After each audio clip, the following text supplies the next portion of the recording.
Hello everybody, welcome to our channel Gurukul. তাহলে আজকে আমরা কি পড়ছি? আজকে আমরা বায়োলজি পড়ব। তাহলে বায়োলজির মধ্যে সবার আগে আমরা যেটা পড়ব সেটা হচ্ছে বায়োলজি কাকে বলে। বায়োলজি যে জন্তু জানোয়ারের ওপরে যে পড়াশোনা করা হয় সেটাকে আমরা বায়োলজি বলি। তাহলে বায়োলজি যখন আমরা পড়ব সবার আগে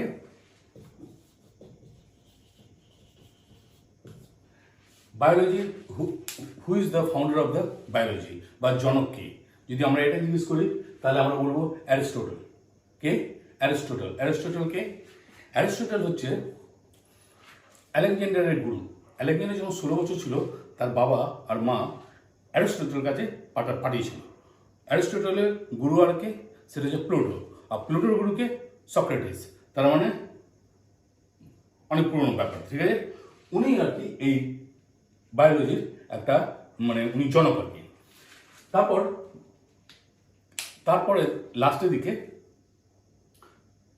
ডক্টর জগদীশচন্দ্র বোস উনি বললেন, উনি গবেষণা করে দেখলেন, উনি এটা বের করেছিলেন কি প্লান্টের মধ্যেও আর কি প্রাণ আছে।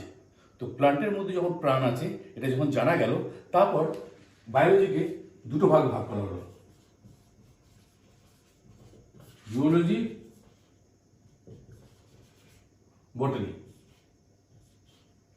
ঠিক আছে, তাহলে আমরা এটা জেনে গেলাম জুওলজি আর বটানি। এবার জুওলজির জনককে অ্যারিস্টটলকে বলা হয়, কিন্তু উনিও আছেন। বটানির যে জনক থিওফ্রাস্টাস, ঠিক আছে।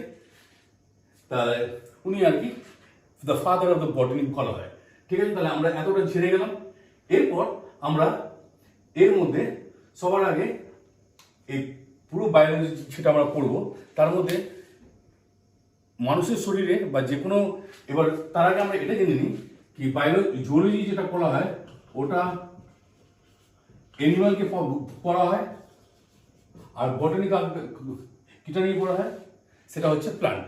মানে বটানি প্লান্ট, আর জুওলজি বা বায়োলজি যে জুওলজিটা সেটা হচ্ছে আমাদের অ্যানিমাল, মানে মানুষের একটা জন্তুই, কিন্তু উঁচু মানের জন্তু সেটা আমরা বলি। তাহলে এটা হয়ে গেল। এবার আমরা এই পুরো পড়ার পর এবার আমরা জানবো সেল। তাহলে আমাদের মেইন চ্যাপ্টারটা আজকে হচ্ছে সেল। সেলকে আমরা বাংলায় কি বলি? কোষ, ঠিক আছে। তো এই সেলের উপর আমরা পড়বো কি আমাদের পুরো শরীরটাই আর কি সেল দিয়ে তৈরি। কয়েক লাখ কোটি সেল, কত সেল কেউ জানে না, হ্যাঁ, সব কিছু সেল দিয়ে তৈরি। তাহলে এই সেলটা আমরা জানলাম। এবার সেল কি জানা, সেলের একটা সাইন্টিফিক নাম আছে, সেই সাইন্টিফিক নামটা হচ্ছে সাইটো। কি?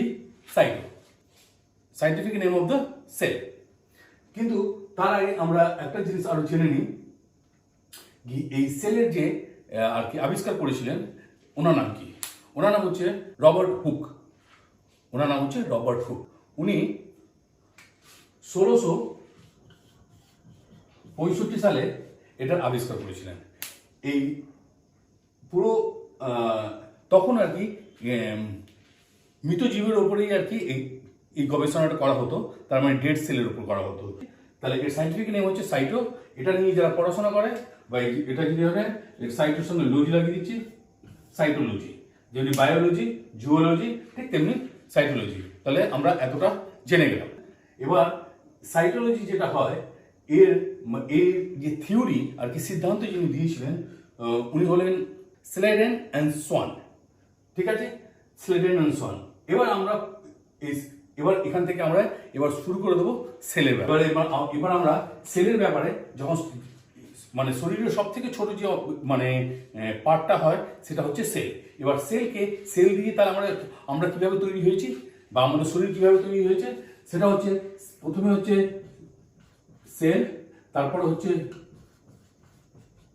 Tissue. The group of the cell is a tissue, আর গ্রুপ অফ দ্য টিস্যু হচ্ছে অর্গান, আর গ্রুপ অফ দ্য অর্গান হচ্ছে অর্গান মানে কি আমাদের লিভার টিভার যা কিছু আছে, হ্যাঁ, হার্ট ফার্ট সব মিলিয়ে, লাংস মিলিয়ে, হাত পা মিলিয়ে যেটা হচ্ছে অর্গান। এবার অর্গানকে যদি গ্রুপ অফ অর্গানকে যদি মিলিয়ে দিই তাহলে কি হয়ে যাচ্ছে? বডি তৈরি হয়ে যাচ্ছে। তাহলে এই ব্যাপারটা আমরা মোটামুটি জেনে গেলাম যে সেল দিয়েই আর কি আমাদের বডিটা কিভাবে তৈরি হয়েছে। এবার আমরা জানবো কি এই সেলটা বড় সেল, সব থেকে বড় সেল কোনটা আর সব থেকে ছোট সেল কোনটা। তাহলে বড় সেল যদি আমরা মানে হিউম্যান বডির মধ্যে যদি ধরি, তাহলে হিউম্যান বডির মধ্যে সব থেকে বড় সেল হচ্ছে ওভাম, ওভাম। আর সব থেকে ছোট সেল হচ্ছে স্পার্ম। স্পার্ম মানে শুক্রাণু, ঠিক আছে। আর ওভাম মানে হচ্ছে ডিম্বাণু, মেয়েদের মধ্যে হয় যেটা, হ্যাঁ, কেন কি ওভামের মধ্যে গিয়ে স্পার্মটা আর কি ঢোকে, ঠিক আছে, মানে রিপ্রোডাকশনের সময়। তো এটা হচ্ছে সব থেকে বড়, এটা হচ্ছে সব থেকে ছোট। ওভামটা স্পার্ম থেকে প্রায় 20 টাইমস লার্জার হয়। কত? 20 টাইমস। এবার যদি আমরা সেলের ব্যাপারে জেনে গেলাম, এবার আমরা যদি টিস্যুর ব্যাপারে যদি জানি যে সব থেকে বড় টিস্যু কোনটা হয়, সব থেকে ছোট টিস্যু কোনটা হয়, তো এর মধ্যে সব থেকে বড় টিস্যু যেটা জন্তুদের মধ্যে পাওয়া যায়, মানে এনিমালদের মধ্যে পাওয়া যায়, সেটা হচ্ছে ওই উট পাখি হয়। উট পাখির যে ডিম অনেক বড় ধরনের হয়, ওটা হচ্ছে সব থেকে বড় আর কি টিস্যু। আর সব থেকে ছোটটা হচ্ছে মাইক্রোপ্লাজমা, ঠিক আছে। এবার আমরা আরেকটা জিনিস জেনে নিই যে এটা তৈরি কিভাবে হয়। তো সেল যখনই তৈরি হয় এটাকে ডিভিশন ওয়াইজ মানে তৈরি হয়। ডিভিশন কিভাবে, যেমনি সেলে তো আর কোনো বাচ্চা কাচ্চা হয় না, তাই না। তো ওটা কি হয় কি, ওরা নিজেকে ডিভাইড করে আরেকটা সেল তৈরি হয়ে যায়, ঠিক আছে। এটা একটা প্রসেস আছে, কিন্তু আমি শুধু জানানোর জন্য এমনি বলে দিলাম যে এটা ডিভিশন করে আর কি সেল তৈরি হয়। মানে সেল সারা জীবনের জন্য থাকে না, সেল আমাদের শরীরের মধ্যে জন্ম নিচ্ছে, মরছে, আরেকটা সেল তৈরি হচ্ছে, এইভাবে করে সেল মানে সেলের একটা সাইকেল হয়, ঠিক আছে। তো আমরা এটা জেনে গেলাম ডিভিশন দিয়ে হয়। এবার আমরা সবার আগে আমরা দেখে নেব কি সেলের ব্যাপারে। এবার আমরা জেনে গেলাম কি সেল মানে কি, হ্যাঁ, তবে একটা জিনিস আরো আছে, সেলের যে নামটা, ওই নামটা এসেছিল ল্যাটিন ওয়ার্ড দিয়ে, সেটা হচ্ছে সেলা। সেলা মানে হচ্ছে কি, এর মানেটা হচ্ছে স্মল হাউস, ঠিক আছে। তাহলে আমরা এটা জেনে গেলাম যে সেলের নামটা ল্যাটিন ওয়ার্ড সেলা থেকে এসছে, তার মানে একটা স্মল হাউস মানে একটা ঘরের কথা, মানে ছোট্ট একটা ঘরের কথা। তার মানে এই ঘরের মধ্যে কেউ না কেউ থাকে। এবার আমরা দেখবো সেলটা কিভাবে তৈরি হচ্ছে, ঠিক আছে। তাহলে আমি একটা যদি গোল মতন এভাবে যদি টেনে দিই এমনি টানার জন্য, মানে সেলে অনেক রূপ হয়, ঠিক আছে। মানে গোলই হয় না তার কোনো একেবারে মানে নেই, লম্বাও হয়। যেমনি যখন আমি এটা বলছি তাহলে এটা বলে নিই যে সব থেকে লম্বা যে সেল হয় সেটা আমাদের মানুষের শরীরের মধ্যে নিউরন হয়, যেটা আমাদের ব্রেনে থাকে, ওটা লম্বাটে হয়, ঠিক আছে। তো আমি একটা গোল মতো এটা বানালাম একটা সেলের ব্যাপার কি বোঝাবার জন্য কিভাবে এটা হবে। এর অনেক রকম আকার প্রকার মানে হয়, ঠিক আছে। তো এবার সেল এটা যেটা বানালাম, এবার এই সেলের মধ্যে যে সবার আগে আমরা এটা দেখে নিই কি এই বাইরের একটা মানে ওয়ালের টাইপের একটা আছে, কিন্তু এটা ওয়াল নয়, এটাকে আমরা মানে খুব পাতলা ধরনের একটা মানে নেটের টাইপের একটা মানে ওটাকে মেমব্রেন বলা হয়, ঠিক আছে।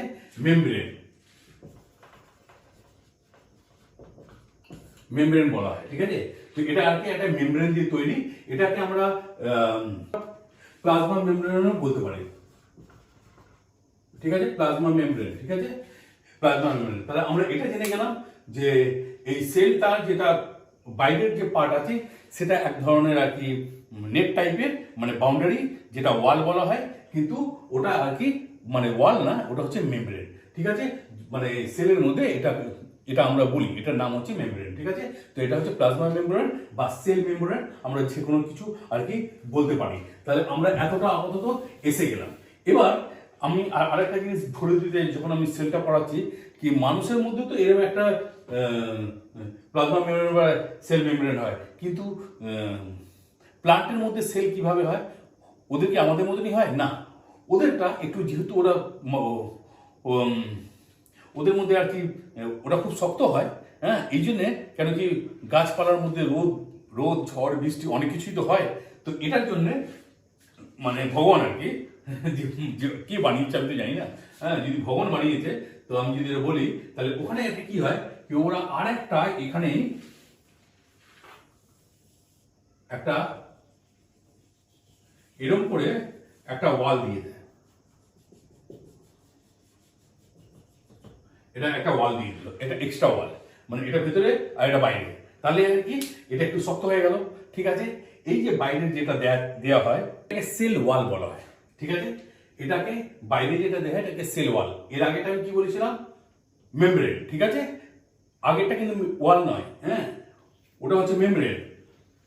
ঠিক আছে, এটা হচ্ছে সেল ওয়াল। এই সেল ওয়ালটা সেলুলোজ দিয়ে তৈরি করা হয়। ঠিক আছে, মানে তৈরি করা হয় না, তৈরি হয় আর কি। হ্যাঁ, সেলুলোজ মানে যেমনি কি বলে, যেমনি গাছ থেকে আমরা ইয়ে করি না, কি বলে, কাগজ ফাগজ তৈরি করি যেমনি, হ্যাঁ, খবর কাগজ তৈরি হয় যেমনি, এই খবর কাগজ তৈরি আছে, তো এই খবর কাগজ, জামা কাপড় যা কিছু হয় ওটা সেলুলোজ দিয়ে হয়। ঠিক আছে, তাহলে এটা সেলুলোজের আর কি মানে ওয়াল বাইরে থেকে থাকে, যা তার জন্য এগুলো খুব শক্ত থাকে। ঠিক আছে, তো এটা হয়ে গেল, এটা আমরা জেনে গেলাম। এবার আমরা এর ভেতরে যে ফাঁকা জায়গাটা আছে, এর ভেতরে মানে ফাঁকা নেই, এর মধ্যে অনেক কিছু আছে। ঠিক আছে, আমরা শুধু আমাদের যেগুলো দরকার আর কি সেটা আমরা এবার দেখবো। তাহলে এটার মধ্যে সবার আগে মনে করুন আমি আগে গোল গোল বানিয়ে দিচ্ছি কি এক একটা জিনিসের, হ্যাঁ, এক একটা জিনিসের, আর এটা আর মাঝখানে একটা হয় কি, মাঝখানটাকে আমি লাল করে দিচ্ছি তাহলে বুঝতে সুবিধা হবে। এই মাঝখানেটা হচ্ছে নিউক্লিয়াস। ঠিক আছে, তাহলে মাঝখানটা আলাদা আর বাদবাকিগুলো সব আছে। এবার আমরা সবার আগে এক এক করে যাচ্ছি। এর ভিতরে সব থেকে প্রথমে যেটা আমরা পড়বো সেটা হচ্ছে মাইটোকন্ড্রিয়া। ঠিক আছে, মাইটোকন্ড্রিয়া, এটাকে আমি এম লিখে দিচ্ছি। ঠিক আছে, মাইটোকন্ড্রিয়া, এবার পুরোটাই লিখে দিচ্ছি।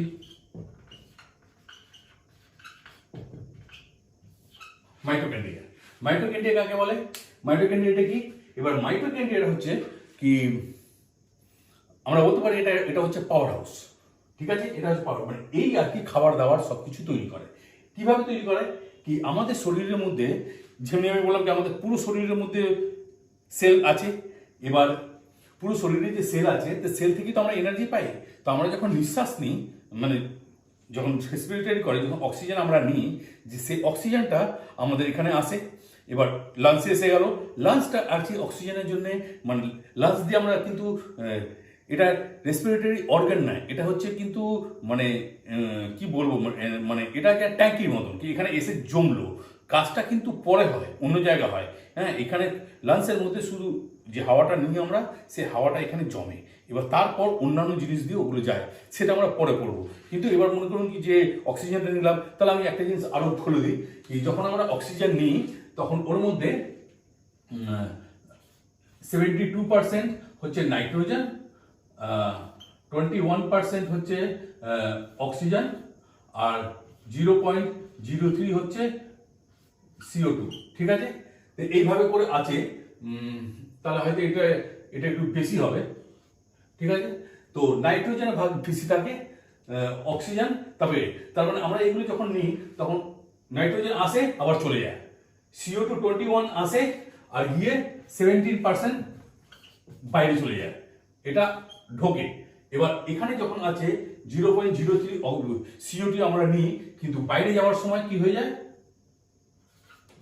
4% CO2 যায়। তার মানে আমরা বুঝতে পারলাম কি অক্সিজেন আমরা বেশি নিলাম, ছাড়লাম কম, এখানে যে পার্সেন্টেজটা আছে এই পার্সেন্টেজটা এখানে যোগ হয়ে যায়। এইভাবে করে কার্বন ডাইঅক্সাইড, আমরা বলি না কার্বন ডাইঅক্সাইড, মানে পুরোটাই আমরা ছাড়ি না, আমরা অক্সিজেনও ছাড়ি, কিন্তু তার সঙ্গে কার্বন ডাইঅক্সাইড CO2টা আমরা একটু বেশি করে ছাড়ি। তাহলে আমি এটা জানি না। তো এই যখন অক্সিজেন যখন ভেতরে গেল, ভেতরে যখন লাংসের ভেতরে গেল, এখান থেকে অক্সিজেনটা রক্তের দ্বারা আর কি ওটা গিয়ে প্রত্যেকটা সেলের কাছে পৌঁছে যায়। এবার অক্সিজেন, এই সেলের মূল খাদ্যটাই হচ্ছে অক্সিজেন।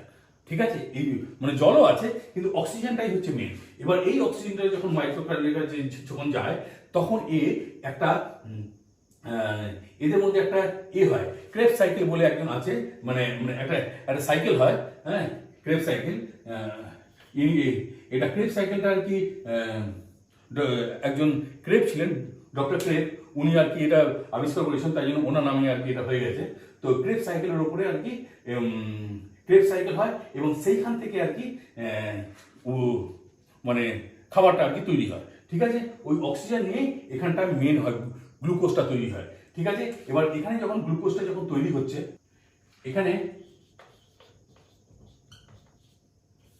কত 38 এটিপি। এটিপি মানে হচ্ছে অ্যাডেনোসিনো ট্রাইফসফেট, এটা এটিপি মানে। এই এটিপি থেকে 38 এটিপি থেকে একখানা গ্লুকোজ তৈরি হয়। তাহলে আমরা জেনে গেলাম glucose is the source of energy. তাহলে গ্লুকোজ থেকেই আর কি মানে এখানে গ্লুকোজটা তৈরি হচ্ছে, তার মানে পুরো ব্যাপারটা পাওয়ারটা এখান থেকেই আসছে। এই জন্য আমি বলছিলাম mitochondria is the power source, main power source of the energy হচ্ছে মাইটোকন্ড্রিয়া। তাহলে আমরা এটা জেনে গেলাম মাইটোকন্ড্রিয়া। এবার এই যে এনার্জিটা তৈরি হয়েছে, এই এনার্জিটা এখানে তো তৈরি হয়ে এখানে থাকবে না, এটাকে তো কোথাও পাঠাতে হবে। কারণ কি একটা জায়গায় যখন ওটা তৈরি হলো, ওটাকে জায়গায় জায়গায় যেখানে বেশি দরকার, মনে করুন কি আমি যখন খেলছি, তাহলে তো আমার তো হয়তো তখন পায়ে দরকার বা অন্যান্য যে জায়গা যেটা এনার্জিটা দরকার, সেই জায়গা এনার্জি পাওয়ার জন্য বের করার জন্য যেটা হয় সেটা কি কাজ করে? গলজি। ঠিক আছে, এটা হচ্ছে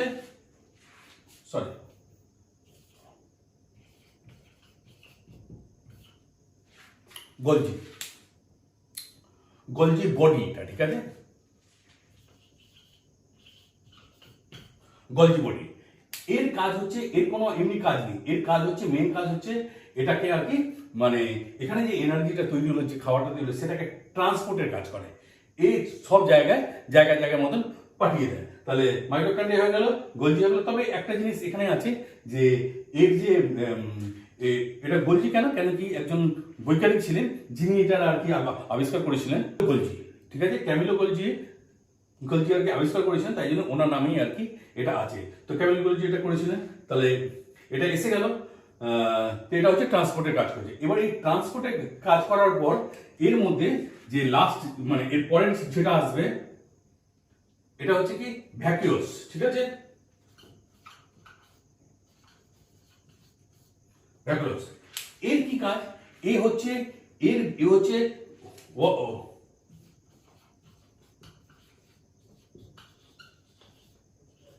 ওয়াটার স্টোরেজ করে। ঠিক আছে, একটা জায়গায় এর মধ্যে বেশিরভাগই আর কি ওয়াটার স্টোরেজ করা হয়। এবার পুরো ওয়াটারটা স্টোর, আমরা যখন জল আমাদের শরীরের মধ্যে 65% জল, তো এই জলটা কি হবে? জলটা তো আর পেটেই শুধু নেই, এটা তো পেট থেকে লাস্টে তো সব সেলের মধ্যে চলে যাচ্ছে। তাহলে যখন আমরা কোথাও মানে ডিহাইড্রেশন হয়ে যায়, তো যেমনি আমাদের মধ্যে যারা খেলে তাদেরকে বলি যদি তোর 1% যদি জল কমে যায়, কিন্তু মুভমেন্টটা ভালো থাকবে না। অনেক বলো না কি আমি একটু জল চেষ্টা পেয়ে গেছিলাম, কিন্তু আমি আজকে খেলতে গেলাম কিন্তু ভালো খেলা হলো না। কেন হলো না? কেন কি এখানে জলের আর কি ডিহাইড্রেশন হয়ে গেছে। এবার জলের যে ডিহাইড্রেশন মানে জল কমে গেছে, 1% বা 2% কমে গেছে, তার মানে যদি আমি সেলের মধ্যে যখন আমি দেখছি কি এখানে জল আছে, যখন জলটা কমলো, তাহলে এখান থেকেও জলটা কমলো। এবার যখন জলটা কমে যাবে, তাহলে কি হবে?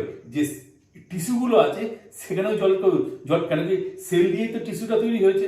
এবার সেল দিয়ে যখন টিস্যুটা তৈরি হয়েছে, তাহলে টিস্যুর মধ্যে জলটা কমে গেল। এবার জলটা কমে গেলে কি ফ্লেক্সিবিলিটিটা কমে যায়। এবার ফ্লেক্সিবিলিটি কমে যাওয়াতে যে কোনো জিনিস করতে গিয়ে নড়ানড়িতে মুভমেন্টের মধ্যে স্লো আসে। এটা কিন্তু খুব বড় ব্যাপার, মানে এটা খুব বড় কাজ করে। ঠিক আছে, তো এখানে এটা হচ্ছে জলের স্টোরেজ রাখার জন্য। ঠিক আছে, এবার এটা যখন জলের স্টোরেজ যখন হয়ে গেল, যেটা আমি এগোচ্ছিলাম, এরপর হচ্ছে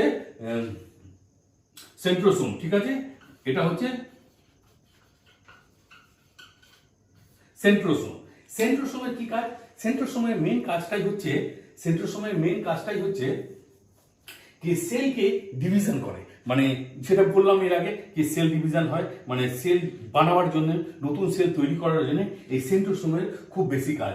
এবার যদি আমি আরেকটা জিনিস বলে দিতে চাই, এখানে ভ্যাকুলাসের মধ্যে কি যদি প্লান্টের মধ্যে ভ্যাকুলাসটা বেশি থাকে। কেন কি ওদের তো জল নিয়ে কারবার। ঠিক আছে, ওরা তো জলে সব কিছু বেশিরভাগ আর কি ওখানে জল হয়, তাহলে ওদের মধ্যে এটা বেশি। এবার সেন্ট্রোসোম কি করে? সেন্ট্রোসোম আর কি ডিভিশন করে, সেটা আমি বললাম। এবার ডিভিশন মানে কি, এবার সেন্ট্রোসোম যদি মানে লিভারের মধ্যে বেশি থাকে বলে, লিভারে কি হয় কি লিভারের সেল খুব তাড়াতাড়ি আর কি জেনারেট হয়, মানে তৈরি হয়। এতে কি হয় কি যদি লিভারের মধ্যে যদি কোনো ক্ষতি হয়, তাহলে কি হবে? ক্ষতি যদি হয় তাহলে ওটা তাড়াতাড়ি ঠিক হওয়ার একটা চান্স আছে, কেন কি সেলটা তাড়াতাড়ি তৈরি হবে। এবং যদি আমরা বলি কি যেমনি কোথায় হয় না ডিভিশন কম নিউরনে, আমি যেটা আগে বললাম ব্রেনের মধ্যে নিউরন থাকে, যেটা লম্বা যে যে টিস্যুটা থাকে, যে সেলটা থাকে, হ্যাঁ, তো নিউরনের মধ্যে কি হয়, সেন্ট্রোসোমটা পাওয়া যায় না, এই জন্য ওখানে ওখানে আর কি সেল ডিভিশনটা হয় না নিউরনের মধ্যে, ঠিক আছে। মাথার মধ্যে যে ব্রেনের মধ্যে যে নিউরন আছে সেই নিউরনের মধ্যে কিন্তু সেন্ট্রোসোম পাওয়া যায় না, এই জন্য ওখানে ডিভিশন হয় না। এই জন্য ডিভিশন হয় না বলে মাথার মধ্যে আর কি কোনো বেশি কি বলে ওই ক্যান্সার জাতীয় হয় না, কারণ সেন্ট্রোসোম যেখানে বেশি হবে আর সেই জায়গায় যদি ক্যান্সার হয় তাহলে কিন্তু যত বেশি আর কি এগুলো হবে এতে কিন্তু ক্ষতি। কিন্তু ব্রেনের মধ্যে এই জন্য মানে ক্যান্সার হয় না, ওখানে কি হয়, ওখানে টিউমার হয়, ঠিক আছে, ব্রেনের টিউমার হয়। ব্রেনের সাধারণত ক্যান্সারটা হয় না। পরের দিকে কেন কি ব্রেনের মধ্যে 90% আজকে আমি যখন ব্রেন পড়াবো তখন বোঝা যাবে, ব্রেনের মধ্যে 90% হচ্ছে নিউরন। তাহলে 90% নিউরন আছে, তো 90% তো সেল ডিভিশন হবেই না, তাহলে তখন ক্যান্সার হওয়ার জায়গায় কম, ঠিক আছে। তো আমি এমনি জানাবার জন্য খুলে দিলাম। তো সেন্ট্রোসোমের মেইন কাজ হচ্ছে এটা। এবার আমরা চলে আসবো ইআর। ইআর এর মানে হচ্ছে এন্ডোপ্লাজমিক রেটিকুলাম, ঠিক আছে। তো এন্ডোপ্লাজমিক রেটিকুলাম একটা খুব মানে ইম্পর্টেন্ট একটা এটা দু রকমের পাওয়া যায়, ঠিক আছে। যদি আমি আরেকবার যদি করে দিই, মনে করুন কি হ্যাঁ, যদি আমি এইভাবে আঁকি তাহলে মনে করুন কি যদি এটা হয়, তো এখানটা আমি একটু ডট দিয়ে দিলাম, এটা আপার পার্ট, এটা লোয়ার পার্ট। তো এটা এটা কি আছে, স্মুথ আছে, এটা কি আছে, রাফ আছে। তো এটা দুটো পার্ট আছে। এর মেন কাজ হচ্ছে আর কি মানে এটাকে সেল স্কেলেটনও বলা হয়, কেন কি এই আর কি করে কি সেলকে মানে যদি যেমনি এই যে এগুলো আছে এটা তো মাঝে মাঝে মানে চ্যাপ্টা হয়ে যেতে পারে, তো এটা সেলের মানে স্কেলেটনও কাজ করে এবং তার সঙ্গে এর অনেক কাজ আছে। যেমনি মনে করুন কি এই স্মুথ, এইখানটা কি হয়, এখানে ফ্যাট তৈরি হয়, ঠিক আছে, এখানে ফ্যাট তৈরি হয়। আর এখানে যেটা আছে এখানে তৈরি হয় কি প্রোটিন।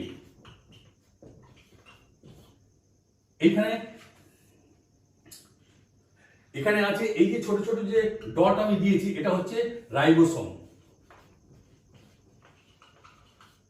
রাইবোসোম, এই রাইবোসোমের দ্বারাই আর কি প্রোটিনটা তৈরি হয়। এখানে কি আছে, এখানে স্মুথ আছে, এখানে ফ্যাট তৈরি হচ্ছে। তার মানে ফ্যাট বা প্রোটিন তৈরি করার জন্য, গ্লুকোজ তৈরি করার জন্য হচ্ছে মাইটোকন্ড্রিয়া।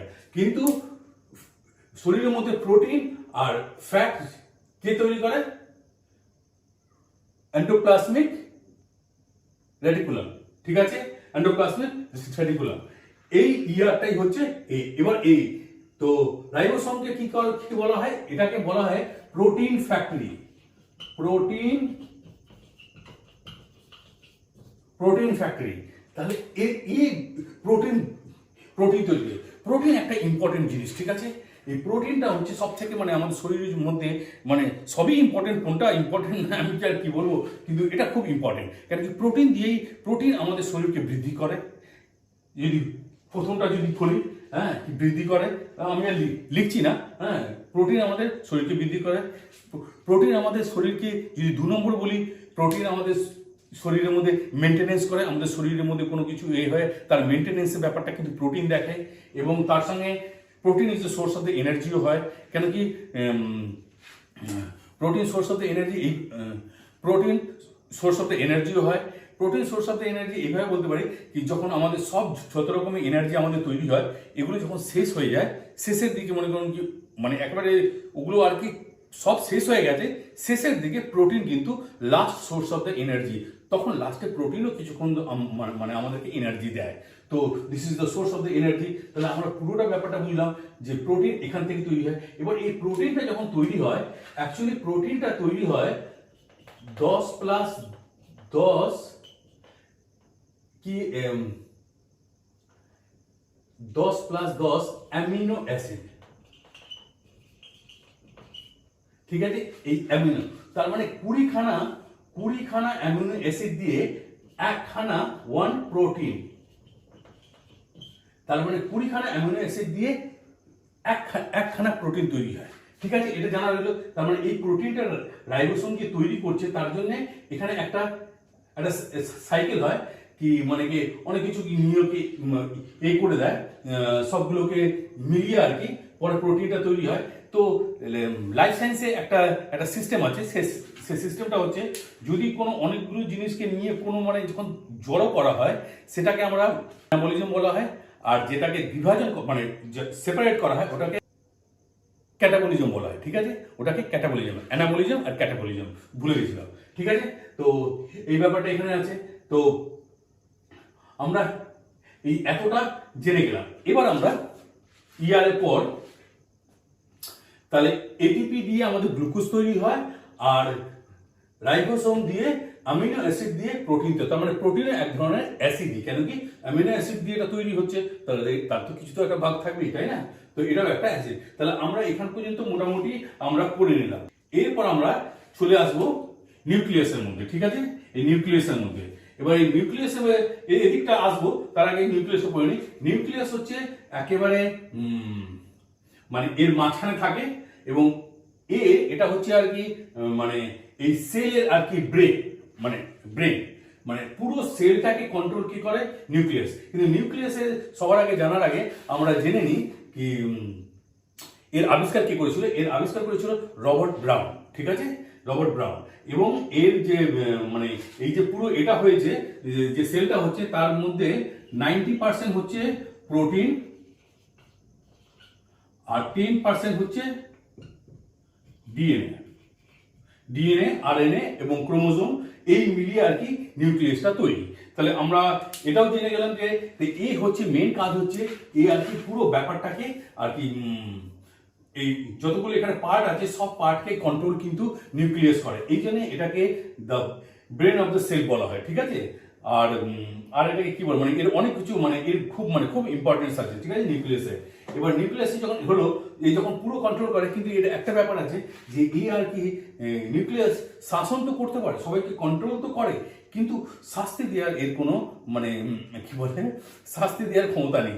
মানে এর কি পুলিশদের মতন, হ্যাঁ, পুলিশ কোনো চোরকে ধরে কি করে কি জেলে পুরে দিল, কিন্তু তাকে শাস্তি দিতে পারে না। হয়তো ভেতরে এক থাপ্পড় মারবে, কিন্তু বাদ বাকি ওকে কোর্টে তুলতেই হবে। ঠিক তেমনি এ আর কি শাস্তি দিতে পারে না। ঠিক আছে, এ বাদ বাকি সব কন্ট্রোল করে, কিন্তু শাস্তি দিতে পারে না। এতে কি হয়, এই শাস্তি দেওয়ার জন্য এরপর এখানে আছে যে লাইসোসোম। ঠিক আছে, এই যে এখানে লাইসোসোম, এ হচ্ছে আর কি এর আর কি পুল মানে এর আর কি ডান হাত, এ আর কি পুরো কন্ট্রোল করে।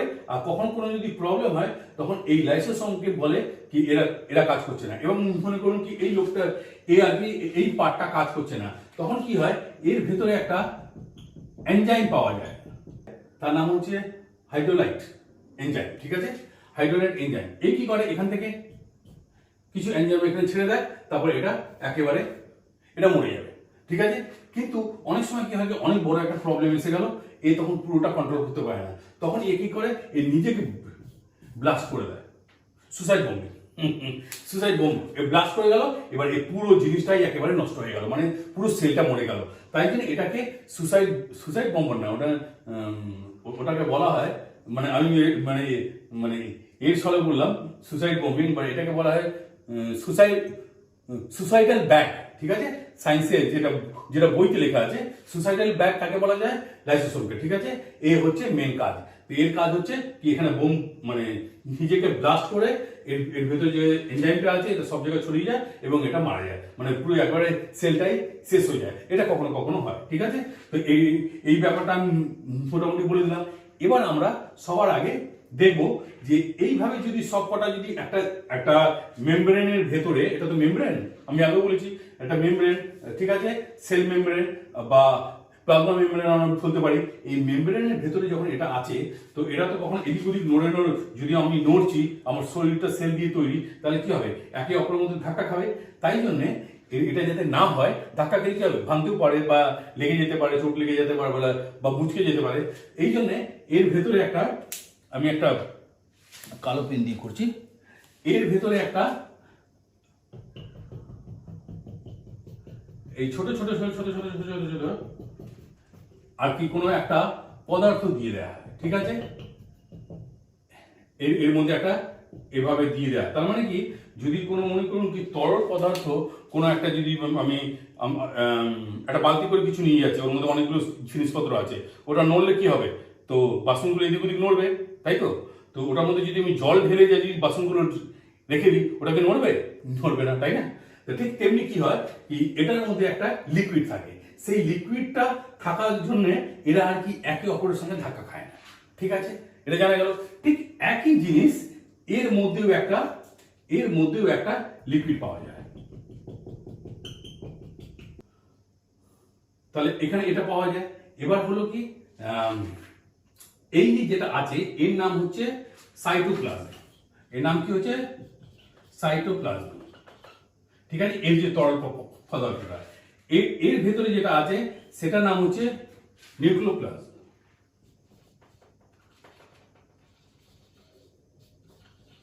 ঠিক আছে, তাহলে সাইটোপ্লাজম এখানে, এর ভেতরে নিউক্লিওপ্লাজম। এবার যদি এই দুটোকে যদি মিলিয়ে যদি আমরা বলি, এটাকে প্রোটোপ্লাজম বলা হয়। কি বলা হয়? প্রোটোপ্লাজম। ঠিক আছে, তাহলে এটা হয়ে গেল। তার মানে আমরা জেনে গেলাম এটা হচ্ছে এর ভেতরে যে তরল পদার্থ সাইটোপ্লাজম, নিউক্লিওপ্লাজম, আর এই দুটোকে মিলিয়ে যখন আমরা বলবো কি এর মধ্যে থাকে, এটাকে প্রোটোপ্লাজম। তাহলে এটা হয়ে গেল, এটা আমরা জেনে গেলাম। এরপর আমি আরেকটা জিনিস বলে, কি অনেক সময় কি হয়, কি অনেক সময় সেলের কি হয়, কি সেল মানে একই জায়গায় তো থাকে না, কিছু কিছু সেল কি হয়, মুভমেন্ট করে, মানে একটা জায়গা থেকে অন্য জায়গায় যায়। এইটার জন্য সবার আগে আমি একটা করে দিচ্ছি, যে এর মধ্যে একটা হেয়ারি ভাব, চুলের মতন আর কি, ঠিক আছে, এরকম ভাবে ভাব থাকে। এর মধ্যে আবার একটা ছোট থাকে। ঠিক আছে, এর মধ্যে একটা ছোট ছোট ছোট মানে বড়ও থাকে, ছোটও থাকে। ঠিক আছে, ছোট থাকে। এগুলো হচ্ছে হেয়ার টাইপ। ঠিক আছে, এটার নাম হচ্ছে, ছোটটা যেটা নাম হচ্ছে সেটা নাম হচ্ছে সিলিয়া। ঠিক আছে, আর ছোটটার নাম হচ্ছে সিলিয়া, আর বড়টার নাম হচ্ছে ফ্ল্যাজিলা। ঠিক আছে, তো ফ্ল্যাজিলা আর সিলিয়া, যেটা বড়টা ফ্ল্যাজিলা, যেটা ছোট হচ্ছে সিলিয়া।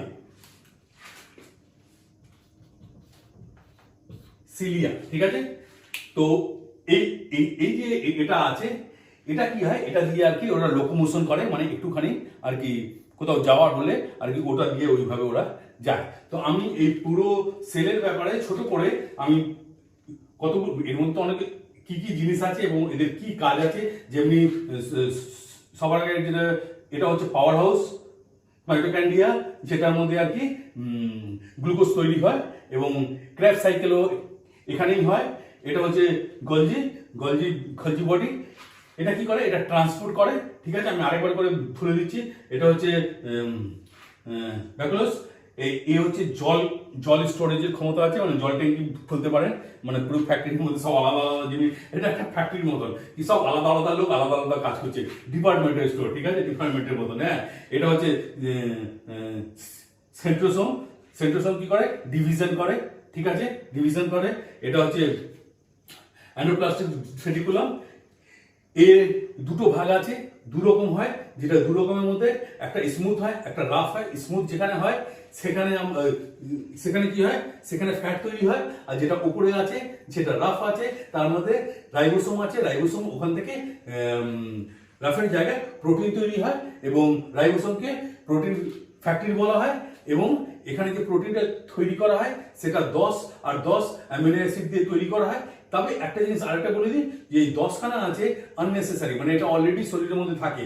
এই 10খানা অন্য জায়গা থেকে আর কি নিয়ে 10 আর 10 20 মিলে 20খানা অ্যামিনো অ্যাসিড দিয়ে একটা প্রোটিন তৈরি করা হয়। আর প্রোটিন হচ্ছে আমাদের শরীরের জন্য খুব ভালো, কেন কি এটা বৃদ্ধিতে কাজে লাগে, শরীর মেনটেন্যান্সের জন্য কাজে লাগে, এবং last source of the energy is protein. ঠিক আছে, তো এতেও কাজে লাগে। এটা আমরা ছেড়ে গেলাম। তারপর হচ্ছে লাইসোসোম কি করে, কি এখানে কেউ মানে কোনো কিছু প্রবলেম হলে এই কোনো জিনিসকে নষ্ট করার জন্য নিউক্লিয়াস যখন অর্ডার দেয়, কেন কি এ তো কন্ট্রোল করছে, নিউক্লিয়াস কন্ট্রোল করছে, তো এই যখন অর্ডার দেয় তখন এখান থেকে এনজাইমটা হাইড্রোলাইটিক এনজাইমটা ছড়িয়ে দেয় এবং হয়ে যায়। আর যদি খুব একটা প্রবলেম আসে, তাহলে এই সুসাইড বোম্বিং মতন নিজেকে ব্লাস্ট করে দেয় এবং তার সঙ্গে এই সেলটা শেষ হয়ে যায়। এই নিউক্লিয়াসের মধ্যে আমরা কি করলাম, এটা 90% প্রোটিন, 10% ডিএনএ, আরএনএ এবং ক্রোমোজোম থাকে এবং এই 10% প্রোটিন দিয়ে আর কি তৈরি, কিন্তু এর মধ্যে যে তরল পদার্থ থাকে, মানে এখানে তরল পদার্থ, এখানে তরল পদার্থ, এখানে যে তরল পদার্থ থাকে যাতে এরা ভালো মতন এখানে থাকতে পারে, সেটা হচ্ছে সাইটোপ্লাজম, এটা হচ্ছে নিউক্লিওপ্লাজম। আর কি বলে, আর বাইরে যখন এটা লোকোমোশন মানে কোথাও কেউ যদি কোনো একটা সেল যদি মুভমেন্ট করতে চায়, তার জন্য একটা হেয়ারি টাইপের একটা হয়, সেটাকে সিলিয়া আর ফ্ল্যাঞ্জিলা বলা হয়, যেটা লম্বাটা ফ্ল্যাঞ্জিলা, ছোটটা সিলিয়া। তাহলে আমি পুরো ব্যাপারটা আর কি এখানে ছোট্ট করে আর কি সেলের ব্যাপারে আমি লাইফ সায়েন্সের যে চ্যাপ্টারটা ছিল এটা আমি মোটামুটি কমপ্লিট করে দিলাম। আপনারা এভাবে দেখতে থাকুন। আমি যেহেতু যতটা পেরেছি আমি বুঝিয়েছি, আমার মনে হয় আমি জিনিসটাকে ঠিক মতন বুঝিয়ে দিয়েছি।